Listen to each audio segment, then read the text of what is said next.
on his LinkedIn page, my next guest says that he is optimistic and driven, just like John.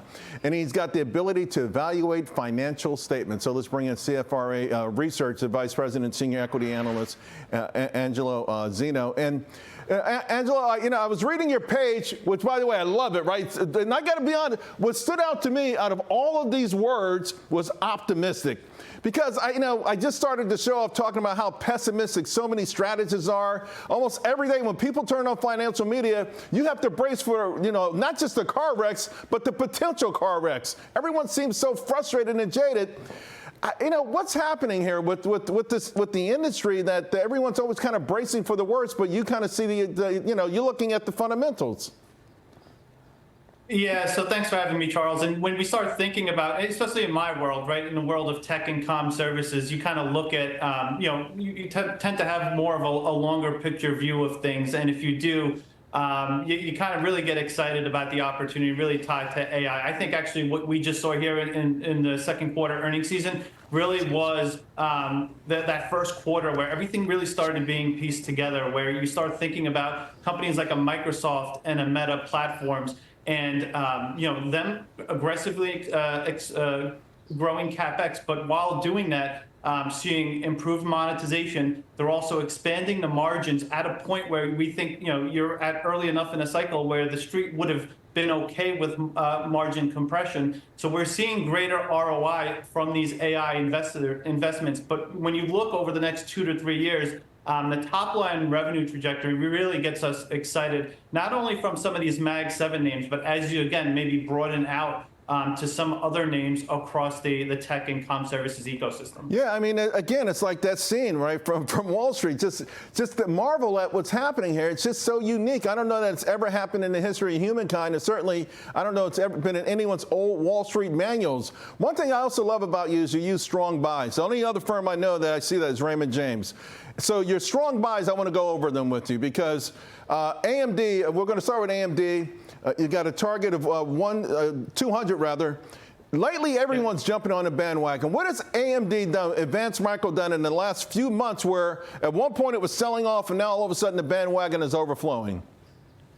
Yeah, so AMD, they report after the close today, and we're actually looking for some good numbers here from them. But really, to your point, the sentiment has really kind of shifted here towards one of positiveness. And when we kind of think about why that has been, one, they have kind of now, our view is, they're now able to sell back into China where, they were prevented from doing that a couple of months ago. We think there's really some strong momentum that you're going to see in China going into Q3 and Q4. That's probably going to be the most important thing you hear from this earnings season is what that trajectory looks like. But more importantly, it is a 2026 story for AMD. 2026 is the year that they finally catch up, we think, from a competitive standpoint to NVIDIA on the hardware side of things as they now transition to full-scale rackable systems, and also what we're seeing on the software side of things. And what they really had to say at their AI event in June, we think really kind of flipped the switch to the story here. So I have limited time, and I want to go to a couple of these because, again, Marvell. This is a name I follow for years. I rarely ever get it right because as soon as it seems like it's ready to go, something goes wrong. But you've got a strong buy on it now.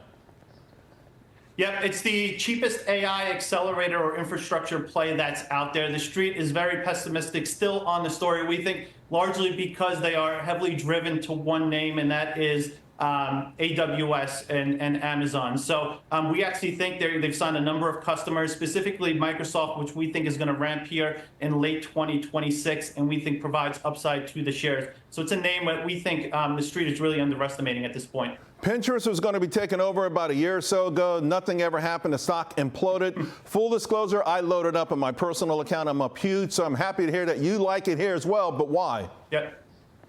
Probably the best social media play outside of Meta in terms of being able to monetize that platform. They've been able to grow active users over the last 6 quarters by a double-digit pace. There is no other company within our social media universe that's been able to do that. But they are really embedding AI across that ecosystem, especially with shoppable experiences, which is really helping the monetization story for Pinterest. So we think when you look at the valuation there, about 15 times on a 2027 basis, it's too cheap given the growth trajectory here over the next couple of quarters. You know, Angela, I went through your work, or as much of it as I could. You are absolutely phenomenal. You are a machine. I'm glad you were able to share some of your wisdom with us and your optimism. Thank you. All right, thanks for having me. All right, see you soon.